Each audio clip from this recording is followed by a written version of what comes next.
Hi friends, welcome back to my channel.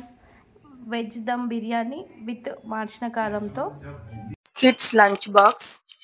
మనము oil కానీ నెయ్యి కానీ వేసుకొని హోల్ గరం మసాలా, పచ్చిమిర్చి, ఆనియన్స్, ఇందులో ఆ నసపువ్వు ఫ్లేవర్ చాలా బాగుంటుంది. ఇంకా మనం హోల్ గరం మసాలాలో అన్నీ వచ్చేస్తాయి కదా స్పైసెస్. ఇవి ఆనియన్స్ కొంచెం గోల్డెన్ బ్రౌన్ కలర్ వచ్చిన తర్వాత మనం కట్ చేసి పెట్టుకున్న వెజిటేబుల్స్ వేసుకోవాలి. అవి ఆనియన్స్ మగ్గిన తర్వాత నేను ఇంకా క్యారెట్, బీన్స్ వేసిన. మనం కావాలంటే ఆలు కూడా యాడ్ చేసుకోవచ్చు. నేనైతే ఈసారి స్కిప్ చేస్తున్నా. మనం చిన్న చిన్న బీట్రూట్ ముక్కలు కూడా కట్ చేసి వేసుకోవచ్చు. లాస్ట్ టైం మీకు తురుముతో ఎలా చేశానో చూపిస్తాను. ఈసారి ఇంకొక స్టైల్లో కిడ్స్ కి డిఫరెంట్ కనిపించాలి కదా, అందుకు ఇవి కొంచెం చిన్నగా కూడా కట్ చేయొచ్చు. కానీ మళ్ళీ నేను మా కన్న కోసం వేయాలి కదా, అందుకే కొంచెం పెద్దగానే ఉంచిన. ఎలాగో మనకి వాటర్ లో మొత్తం మగ్గిపోతుంది మరుగుతుంది కాబట్టి క్యారెట్ లో ఉండేదంతా వాటర్ లోకి వచ్చేస్తుంది. ఇంకా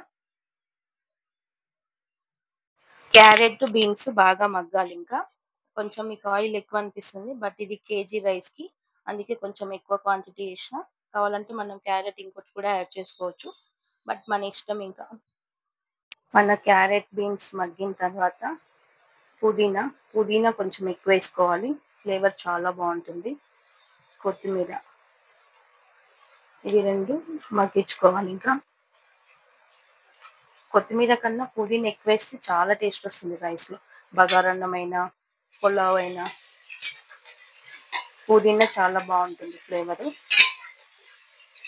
అన్ని మగ్గిపోయిన తర్వాత మనం అల్లం యాడ్ చేసుకోవాలి. ఇప్పుడు అల్లం పచ్చివాసన పోయిన తర్వాత మనకి కేజీ రైస్ కి సరిపడా వాటర్ కలుపుకోవాలి. ఇంకా ఇప్పుడు మనం అల్లం తర్వాత మన టేస్ట్ కి సరిపడా కారం వేసుకోవాలి. ఇవి టూ స్టైల్స్ లో వేసుకోవచ్చు ఈ రైస్. మనం కారం లేకుండా అయితేనేమో డైరెక్ట్ వాటర్ యాడ్ చేసుకొని మనం ధనియాల పొడి, గరం మసాలా వేసుకోవాలి. ఇది స్పైసీ కావాలి కాబట్టి మనం సరిపడా కారం వేసుకున్న తర్వాత ఇంకా ఇంకా కొంచెం ఎక్కువ కారం పడుతుంది. మా ఇంట్లో స్పైసీ ఎక్కువ తినరు, తక్కువ తినరు, మీడియంలో. ఇది కారం మగ్గుతుండగానే హీట్ ఉంది కాబట్టి తొందరగానే మగ్గుతుంది. మనకు కావాల్సిన మసాలాలు వేసుకోవాలి. ఇది ధనియాల పొడి, నేను ఒక గ్లాస్కి ఒక స్పూన్ వేస్తా. 3 గ్లాసులు రైస్ కాబట్టి 3 స్పూన్లు వేసిన. ఇంకా మనకి గరం మసాలా చిటికెడంత, ఆల్రెడీ ఓల్ గరం మసాలా వేసినాం కాబట్టి కొంచెం గరం మసాలా సరిపోతుంది. మరీ ఎక్కువ వేస్తే మనకి స్పైసీ ఎక్కువ అవుతుంది. అవి కారం ఘాటు కాదు, స్పైసెస్ ఘాటు, మంట అనిపిస్తుంది. ఇదంతా కొంచెం మగ్గిన తర్వాత ఫైనల్ గా ఒక గంట పెరుగు.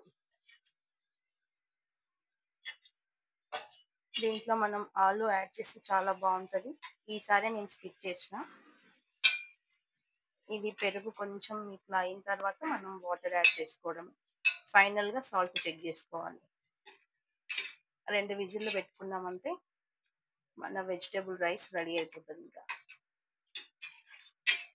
చూడడానికి ఎంతో కలర్ఫుల్ గా ఉంది, ఆరెంజ్, గ్రీన్, ఇప్పుడేమో మొత్తం రెడ్డిష్. ఇంకా టేస్ట్ కి సరిపడా సాల్ట్. ఇంక ఇప్పుడు మనం వాటర్ యాడ్ చేసుకోవాలి. మన బియ్యంని పట్టి వాటర్ యాడ్ చేసుకోవాలి. ఫస్ట్ ఒక గ్లాస్ పోసి కొంచెం మరగనివ్వాలి హైలో పెట్టి, అండ్ దెన్ మనం మిగతా వాటర్ అని యాడ్ చేసుకోవాలి. ఇంకా ఇలా మనకి వాటర్ మరగగానే మనం నానబెట్టుకున్న రైస్ ని యాడ్ చేసుకోవాలి. మనం వాటర్ తో పాటు డైరెక్ట్ రైస్ వేస్తేనేమో 2 విజిల్లు. ఇది మనకి ఆల్రెడీ వాటర్ మరిగినాయి కాబట్టి ఒక విజిల్ సరిపోతుంది. లేదు మనకి విజిల్ పెడితే అంతా ఇలా ఇలా అయిపోతుంది అనుకుంటే లాస్ట్ లో